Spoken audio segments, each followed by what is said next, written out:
Les tripodes, ça fait partie du tir de précision, du tir de long range, juste parce que ça nous donne beaucoup de stabilité, puis ça nous permet de faire des shots dans des situations qu'on ne ferait pas normalement. En compétition, puis en pratique, j'ai tiré debout sur des cibles d'IPSC qui sont à peu près grosses de même, à 800 mètres, puis je les ai frappés. J'ai engagé des ours à 1050 en compétition, avec monter sur le trépied, pas de problème. C'est ça, c'est que ça offre quasiment une stabilité qu'on a d'attirer prone, mais tu peux être assis, tu peux être debout, tu peux être dans d'autres situations. Un bon trépied, ça coûte cher, puis il n'y a pas de façon de contourner ça. Au début, le monde se servait des trépieds Manfrotto parce que c'est ça que tout le monde avait, puis que c'était le standard. Les Manfrotto 0,55, mais c'est pas fait pour supporter une carabine et pour avoir la solidité qu'on a besoin. Un trépied comme le Really Right Stuff ici, c'est raté pour 50 livres, mais probablement que je peux monter debout dessus avec un chum sur les épaules, puis il va tenir. Le rating qu'ils ont, c'est dans les pires situations que tu peux imaginer pour un trépied. Fait que c'est pour ça qu'une fois que tu montes un carabine dessus, tu as une solidité puis une stabilité qui est vraiment dure à battre quand tu mets le tireur en arrière. Sauf que le prix est là, puis ça a forcé le monde à chercher des alternatives au Really Right Stuff qui faisaient la même job puis pour un meilleur prix. Comme je vous ai dit, moi j'ai commencé avec un autre trépied. Malheureusement, j'ai choisi une compagnie qui savait pas ce qu'il faisait, qui faisait des mauvais trépieds, puis c'est sorti sur Internet. Fait que j'ai été mal servi par le premier. Mais il y a une compagnie qui, depuis 1 ou 2 ans, qui fait parler d'elle dans le domaine des tripodes, c'est la compagnie Léo Photo. Ils t'offrent un produit qui est aussi solide qu'un Really Right Stuff, à beaucoup moins cher, mais le prix que tu as à payer c'est le poids. Pour l'équivalent, il va peut-être peser l'équivalent du setup que j'ai. Le trépied va peut-être peser 1,5 livre de plus ou 2 livres. Quelqu'un qui s'en sert juste pour chasser, pour aller tirer en compétition sur des flat range, ça n'a pas d'importance. Pour quelqu'un qui le traîne dans le champ, avec tout le reste du stock, le poids peut avoir de l'importance. Mais reste que Léo Photo sont reconnus pour faire des bons trépieds. Puis dernièrement, en checkant sur l'internet, puis je sais pas si je l'ai vu mentionner dans Sniper's Eye ou quelque chose de même, je suis tombé sur ce kit-là de Léo Photo. C'est un 324C Ranger, je pense que ça s'appelle. Je suis pas fort ces noms là. C'est un kit de trépied ball-head. C'est un trépied en fibre de carbone. 4 sections. Le trépied, il est plus court que mon Really Right Stuff, mais une fois à pleine extension, il se trouve être à la bonne hauteur pour faire du tir debout. Excusez le banc. Du tir debout. Puis je prends la même carabine. Bon, fait qu'une fois monté, ça a l'air de ça. Il est juste à la bonne hauteur pour une personne. Je mesure 6 pieds 2. Fait qu'à 6 pieds 2, moi, quand je tire sur un trépied, je suis tout le temps penché. Tu veux que le bot il arrive à peu près sur ton sein. Fait que pour quelqu'un de 6 pieds 2, cette hauteur-là, c'est parfait pour tirer jusqu'à debout. Comme vous pouvez voir, le ball-head, il permet de panner, puis il tient en masse de tension pour tenir la carabine, peu importe la position. Fait qu'on a quand même un kit qui est valide et qui va servir, je dirais, 90% des tireurs, des chasseurs qui pourraient vouloir jouer avec un trépied. Ce kit-là, il se vend chez Amazon, c'est là que je l'ai trouvé. Puis, il coûte, rendu ici, 450$ livré. Fait que c'est vraiment dur à battre. Pour le service que vous allez avoir. Il vient dans un beau petit case. Puis non, je ne suis pas payé par Léo Photo ou par personne. Là. Je vous montre juste le stock qu'on essaie puis qu'on teste. Il vient avec une extension. Fait que si tu as besoin de t'en servir avec des jumelles, avec une caméra pour plus de hauteur, tu enlèves le ball head.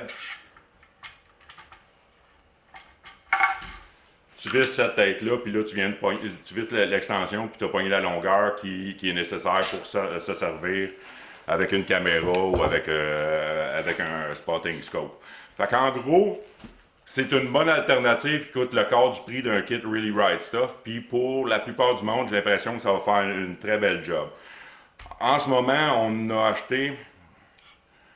Je connais 3 ou 4 personnes qui en ont acheté, puis on est en train de les tester pour voir à quel point ça va être solide. Là, on vient de les avoir, fait que c'est dur de dire que ça va durer des années et des années. La fabrication, c'est très bien faite. Tu regardes du Really Right Stuff, puis ça, puis tu vois que c'est du machinage de précision puis de qualité.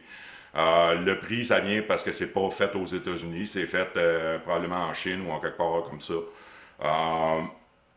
Mais pour le prix, quelqu'un qui veut un trépied pour s'en servir pour la chasse, c'est dur de trouver mieux. Puis en plus, c'est la grosseur du package total.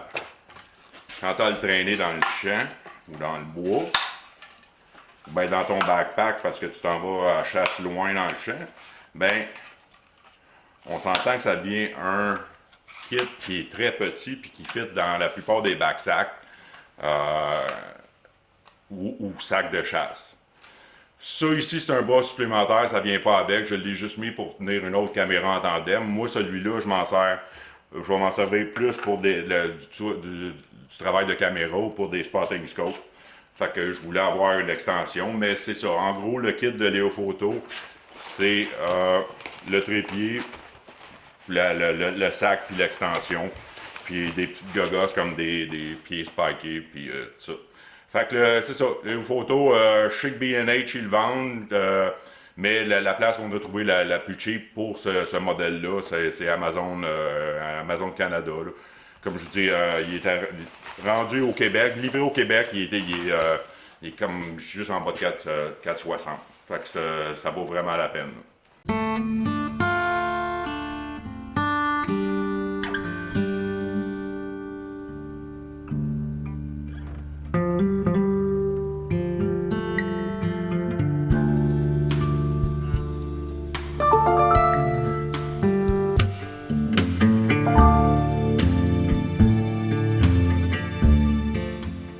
Bon, mais tant qu'à être rendu à parler d'équipement, on va parler aussi de rangefinder.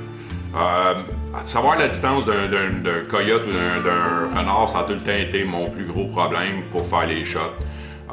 Les conditions qu'on chasse, la neige blanche, quand il y a du soleil, c'est le glare que ça cause, ça fait que la plupart des rangefinders ne fonctionnent pas. Puis, surtout si tu y vas par le fait que la plupart des fabricants de rangefinder, quand ils vous donnent une distance dessus, ils vont la surestimer comme ça n'a pas d'allure. Ils font leurs tests sur des grosses plaques métalliques shiny qui leur permettent d'avoir les plus longues distances. Mais quand tu arrives à beamer une bébête à poêle qui est à peu près grosse de même sans neige, faut que tu t'attendes à ce que les chiffres soient beaucoup réduits. Mon rangefinder, mes Bushnell 1600C, que j'ai utilisé pendant 5-6 ans. Je peux rien dire contre. En fait, le rangefinder, c'était super. Ils ont tout le temps performé plus loin qu'ils devaient. Je pognais des arbres, des maisons, tout le temps à au moins 1600, sinon plus. Sauf que quand j'arrivais à pogner des petites bébites, c'était on and off. Coyote, ça allait jusqu'à peu près 500. Renard, des fois, il y avait de la misère à 200 mètres, là, dépendant des conditions de lumière. Fait que je savais que j'étais tout le temps en recherche du prochain rangefinder qui permettrait de performer comme je voulais sur des coyotes et des renards. Puis la recherche m'a emmené à la compagnie Leica. En ce moment, il y a un boom dans les rangefinders qui est assez effrayant, qui suit le boom qui vient avec le tir de longue distance. Fait qu'il y a plein de compagnies qui offrent des super bonnes options de rangefinder qui donnent de très bonnes performances. Sauf qu'après 10 ans de rangefinder qui donnait des correctes performances, je voulais passer au niveau du topo meilleur. Quand tu veux ça, tu as deux choix. C'est soit d'aller dans du stock militaire qui est vraiment dispendieux, ou bien tu vas dans du stock commercial de haut de gamme. En ce moment, il y a la compagnie Vectronics qui ont sorti le Terrapin X, qui est reconnu comme, qui est en train de faire ses marques comme un excellent rangefinder. Sauf que c'est un monoculaire, puis j'aime pas les monoculaires à la chasse. À la chasse, je passe mon temps dans des jumelles, fait que je voulais je voulais un set de jumelles. Puis la seule compagnie qui me restait à essayer, c'était Leica. Leica, c'est des jumelles, puis des caméras, puis des lentilles d'une qualité extrême. Ça a tout le temps des compagnies qui ont l'idée dans les rangefinders. La preuve, c'est que Dédé, son Leica, il doit avoir 10-12 ans, puis il commence juste à avoir du trouble avec. Là. Mais jusqu'à date, ça a tout le temps performé comme ça devait. Puis livrer la marchandise aux distances que Leica ils disent. Fait que cette année, moi, ils ont sorti le Leica HDB 3000, qui est un rangefinder c'est des jumelles, des 10-42. Puis ils ont le rangefinder built-in. Le rangefinder, c'est 3000 verges, donc 2700 km. 2700 mètres, excusez. Puis ils ont livré la marchandise. J'ai aucune misère à pogner des arbres passés 2,7 km. J'ai été capable de beamer des chiens qui se promenaient sur la piste cyclable, des chiens de la grosseur d'un coyote, puis j'ai beamé ça à 1015 puis 1018. Chevreuil à plus de 1000 verges. Renard, j'ai pogné un l'autre soir à 450. Donc, dans des conditions, comme tous les rangefinders, si je me retrouve dans le gros soleil, sans neige, ça ne fait pas la job. Je pense que même les militaires feraient peut-être pas la job dans ces situations-là. Mais dans toutes les autres situations, j'ai jamais eu un rangefinder qui beamait loin de même, mais aussi rapidement, puis avec précision. C'est soit, si j'essaie un coyote à 600, il va soit me donner la distance ou bien il m'en donnera pas. Il ne donnera jamais des distances erronées. Puis en plus de ça, c'est HDB. La fonction B dans les produits Leica, c'est une fonction balistique. C'est un programme balistique. C'est loin d'être un applied balistique ou un programme très poussé, mais c'est un programme dans ses limitations qui me donne les résultats que j'ai besoin. Tu as la possibilité d'aller sur l'Internet puis de faire une courbe balistique qui va matcher la courbe balistique de la trajectoire que j'ai avec ma carabine.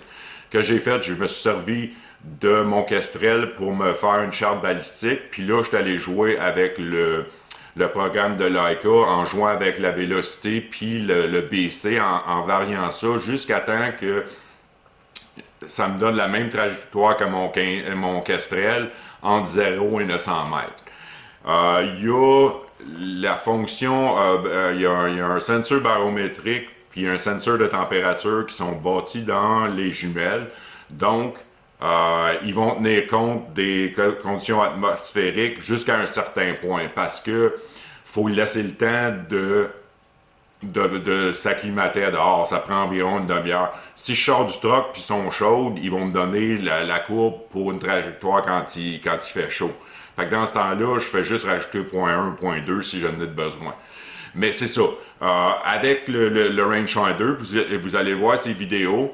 Quand je range la cible, ça me donne la distance, puis 2-3 secondes après, ça me donne la drop en clic.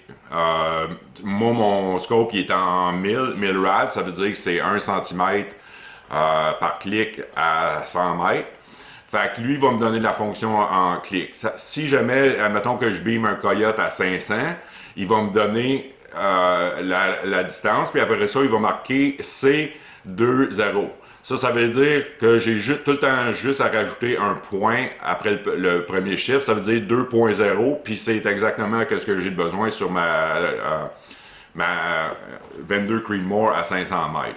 Fait que c'est, bien que le programme balistique, il y a des limites, puis c'est pas aussi poussé que le programme balistique sur mon Kestrel. Pour les shots qui sont en dedans de 900 mètres, ça va me donner la drop que j'ai besoin. Le vent, c'est à moi de m'en occuper. Le Kestrel, au niveau du vent, faut pas penser que c'est magique, parce que ça tient juste compte du vent à une position, puis dans des conditions de chasse, t'as tout le temps des vents changeants. Fait que le vent, j'ai pas le choix, faut que je l'apprenne de moi, puis que je figure qu'est-ce qui se passe dans le champ, puis que je tienne mon rôle dans la conséquence. Mais au moins avec ça, je bime la bébite, puis tout de suite, j'ai ma solution. J'ai pas besoin de regarder mon armboard, j'ai pas besoin de me servir du Kestrel. Je bime, j'ai la solution, j'embarque dans la carabine, je tire.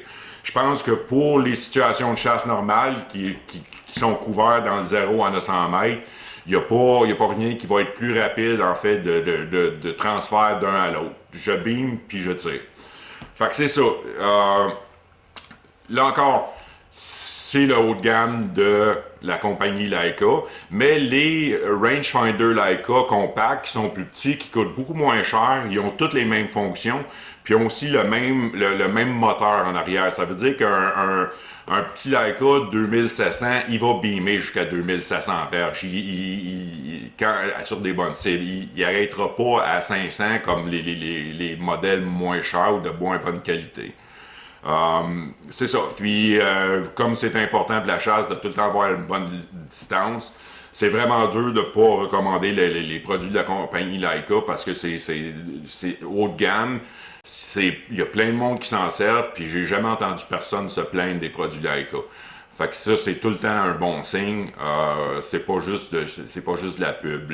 Ils livrent la marchandise dans le champ. Puis moi, je les ai depuis le mois de juillet, je pense. Je m'en suis servi pour 2 compétitions de tir. Puis cet hiver, ils sont avec moi dans le camion à tous les jours, puis ils sont à la chasse dans mon coup, qu'il fasse 0, qu'il fasse -20, puis ça a tout le temps bien fonctionné. Fait que c'est pas juste une analyse à la légère, là. Je les traîne depuis au moins une couple de mois dans le champ, plusieurs fois par semaine. Puis j'ai jamais eu de trouble avec, aucun problème de performance. Fait que pour moi, ça c'est important. Puis c'est pour ça que je peux me permettre de les recommander. Là encore, je suis pas payé par Leica ou par personne d'autre. C'est juste des choix que j'ai faits parce que je recherche tout le temps de l'équipement qui me laissera pas tomber dans le champ. Puis c'est une évolution. J'ai commencé avec des Leupold, puis j'ai monté tranquillement jusqu'à temps. Là, je suis rendu où j'ai finalement un rangefinder qui me permet de faire la job que j'ai besoin, puis qui me laissera pas tomber dans le champ. Pour le charrier, puis pour les protéger, ben j'ai commencé à me servir d'un chest rig de la compagnie Alaskan Guide Creation. C'est très solide, il est assez gros pour prendre les jumelles Leica qui sont relativement grosses. J'ai une poche sur le côté qui me permet d'avoir mon Kestrel là-dedans, j'en ai besoin. J'ai la poche en avant qui me permet d'avoir des batteries. Puis aussi, ça, c'est une monture pour mettre les Leica sur un trépied. Quand on veut avoir des mesures plus précises ou à plus longue distance, c'est important d'avoir le trépied vraiment stable. Fait qu'avec ça, j'ai une rail Arca qui va se pogner sur mon trépied, puis les jumelles viennent se strapper comme ça. Fait que ça te permet puis c'est solide. Fait que tu peux traîner ton trépied avec les jumelles dessus, puis ça tombera pas. Fait que c'est ça. C'est un chest rig qui est très confortable. Les jumelles sont tout le temps protégées, puis sont tout le temps où tu en as besoin. Puis ils m'ont pas trop dérangé. Le seul temps que j'ai besoin de le déstrapper, c'est quand je vais me coucher et tirer prone. Parce que ça fait trop gros ici. Mais pour les tirs sur le trépied, j'ai pas eu de trouble avec. C'est pas dans le chemin. C'est tight ton chest. Ça balance pas quand tu marches dans le champ. Puis les jumelles sont tout le temps faciles à accéder. puis ils sont protégés de la neige, parce que dans le temps, quand j'avais juste les jumelles strappées au chest puis qui neigeait, ben par le temps que je me rendais dans le fond du champ pour chasser, les jumelles étaient inutilisables, il y avait de la neige dans les lentilles.